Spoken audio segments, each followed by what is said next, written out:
What? What did you say? I told you that my mother will be living with us from next month.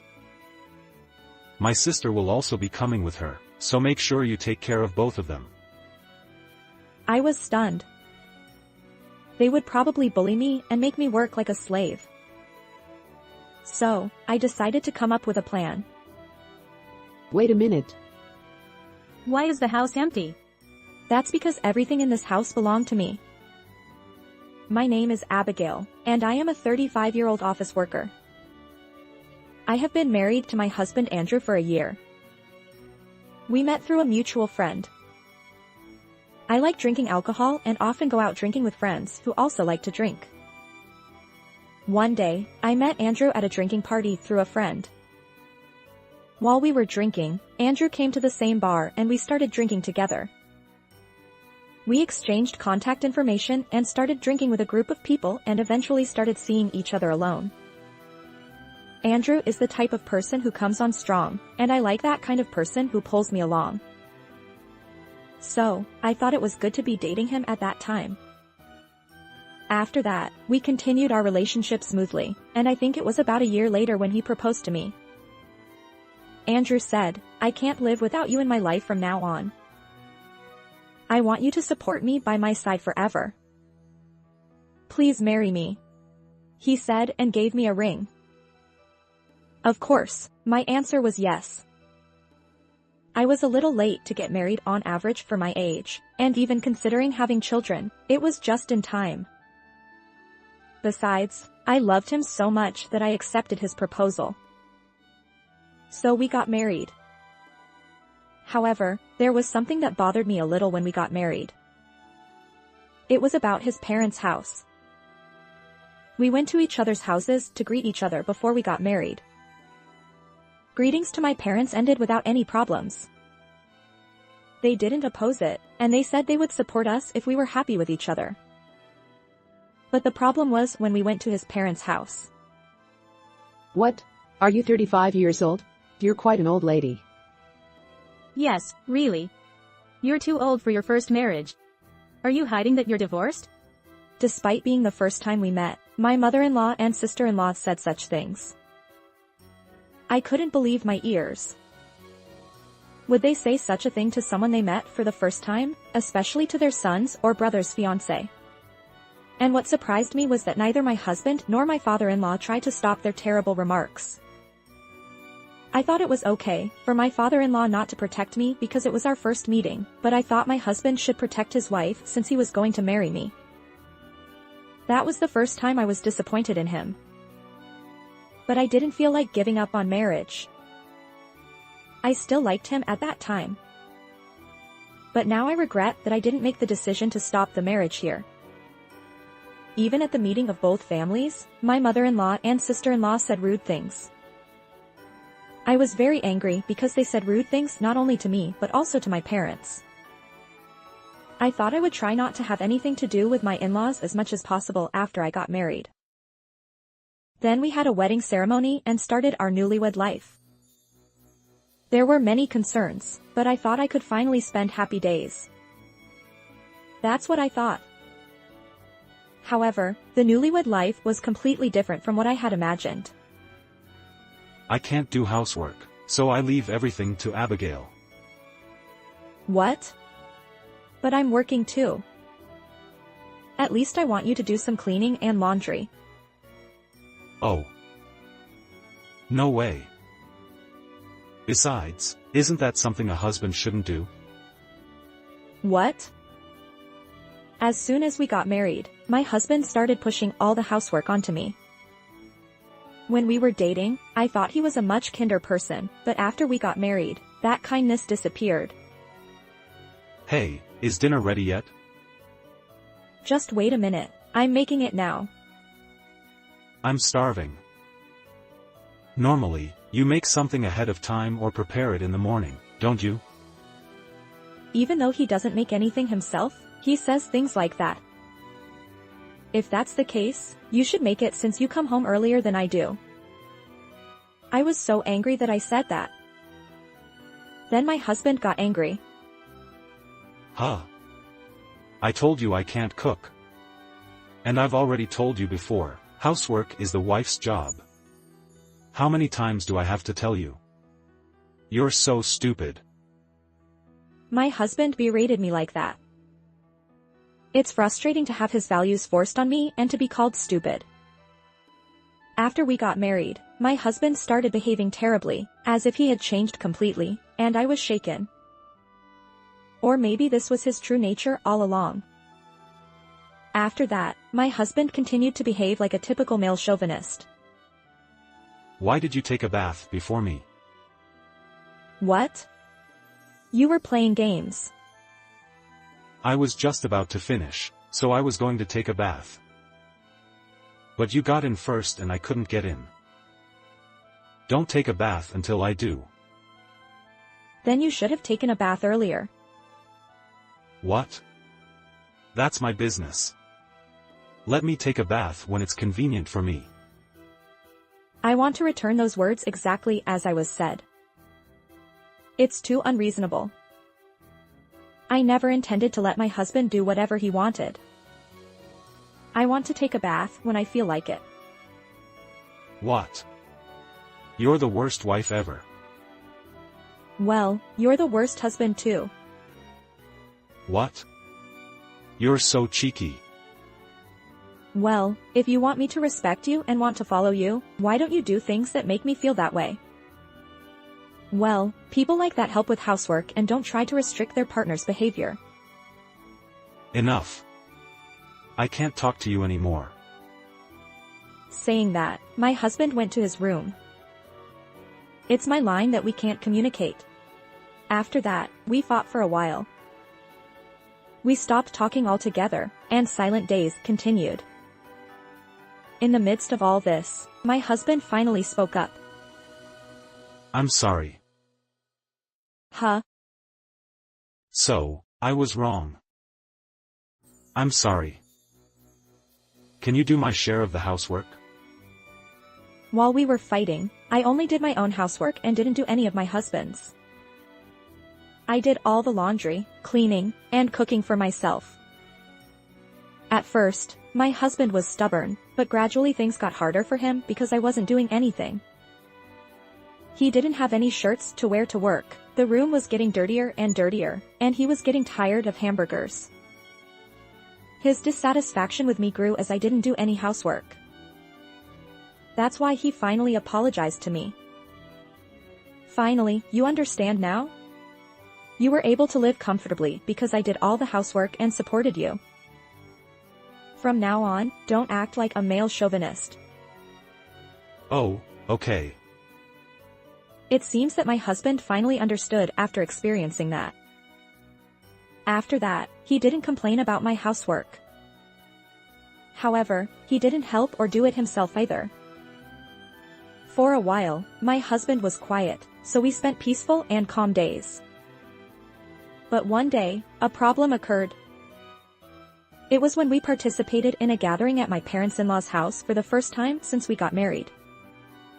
Are Andrew and Abigail living a proper married life? Is Abigail doing her housework properly? My mother-in-law asked me that, so I answered, yes, I'm doing all the housework. Then my mother-in-law said, What kind of way is that to say it? and attacked me. Huh? Didn't you say something discontentedly? No, that wasn't my intention. I was troubled, and my sister-in-law joined in to support my mother-in-law. I thought so too. Do you have any hostility towards my mother? No, not at all. Why would you think that? Eek, scary. This time, she had an exaggerated reaction to me. My mother-in-law and sister-in-law took an annoying attitude towards me for some reason. Then my husband joined in and blamed me. Abigail is always so aggressive. I'm having trouble because she's angry about everything. Oh, really? You're so cheeky for a daughter-in-law. We have to educate her, don't we? My sister-in-law and mother-in-law said that and said they would come to our house to check on us. It's not a joke. I don't want them to do that. It's okay. We have our own way of being a couple. It's not working properly, so we're going to go. Yeah, you're so stupid. These people are really annoying. And even though my sister-in-law and mother-in-law are saying such things, my father-in-law doesn't try to stop them at all. I was angry with my father-in-law's laissez-faire attitude. That's how the first gathering at my parents-in-law's house ended. Hey, why did you say that?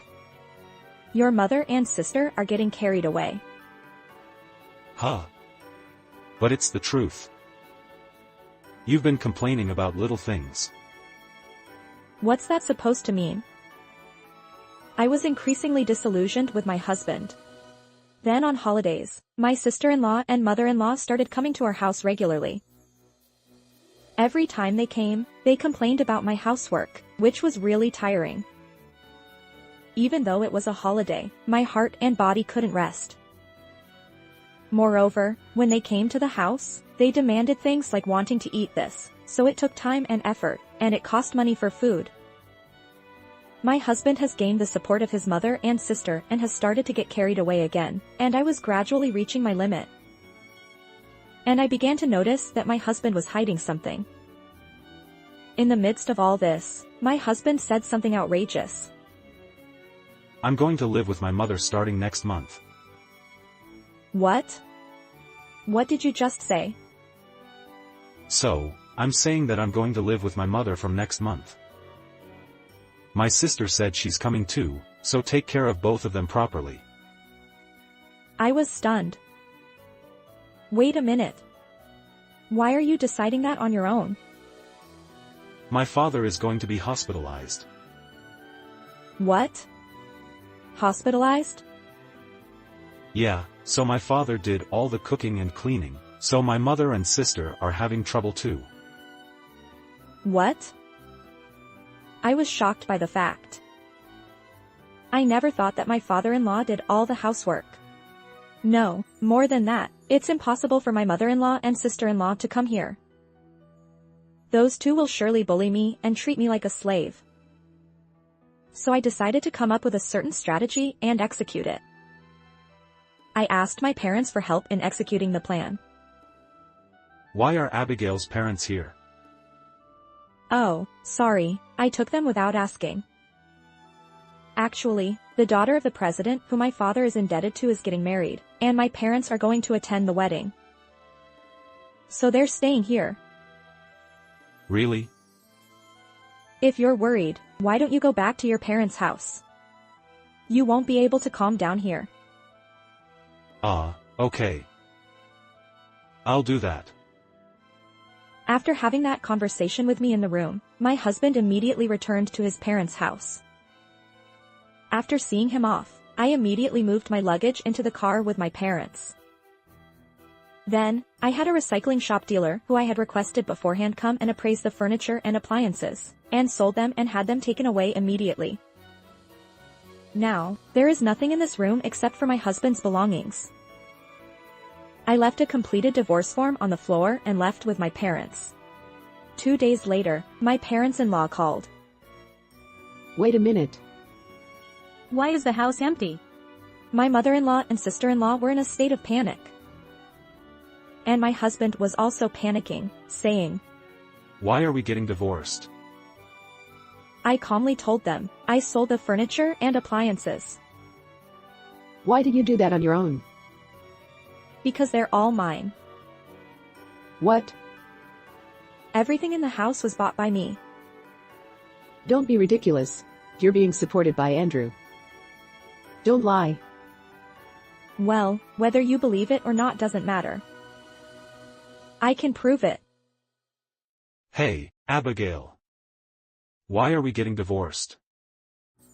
That's because you've disappointed me so many times. You act like a male chauvinist, side with your mother and sister to berate me, and even decide to live together without my consent. That's unacceptable. Hey. What's wrong with valuing family? If that's the case, why don't you value your family by yourself alone? Well, I don't think you have the luxury of valuing family since you're unemployed. Why are you saying that? Wait a minute.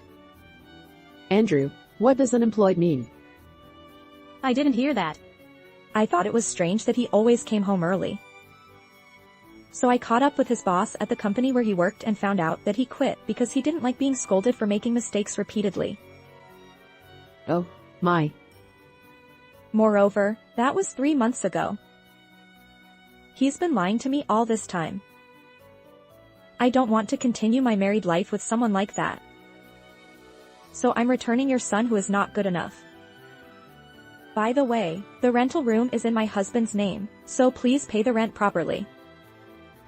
Well, since my husband is unemployed, he can't pay and will be kicked out and have to return to his parents' house. That's ridiculous. Abigail, help me. Yeah, who will do the housework if you're not here? Yeah, didn't you love me? Stop relying on me conveniently like that. I'll file for divorce even if I have to go to court. Let's communicate through lawyers. I said that and hung up the phone. After that, I divorced my husband through a lawyer. It seems that my ex-husband and his family returned to their parents' house reluctantly. However, they were hit by further misfortune. It seems that my ex-father-in-law had an affair with a nurse while he was hospitalized. My ex-father-in-law himself had considerable assets, and the nurse who aimed for that money tempted him. As a result, the ex-mother-in-law was divorced and the ex-mother-in-law and ex-sister-in-law were apparently kicked out of their house. They received compensation, but the ex-sister-in-law and ex-husband are unemployed. So the three of them live in an apartment, but they quickly run out of money and are in a poor state. Currently, all of them are working part-time jobs and barely making ends meet. It's really ironic, or rather, they brought it upon themselves. On the other hand, I returned to my parents' house and worked hard as a company employee. Recently, I got a raise, so I'm going to save money and accumulate assets while I can. How was this story? Please subscribe to the channel. See you in the next video.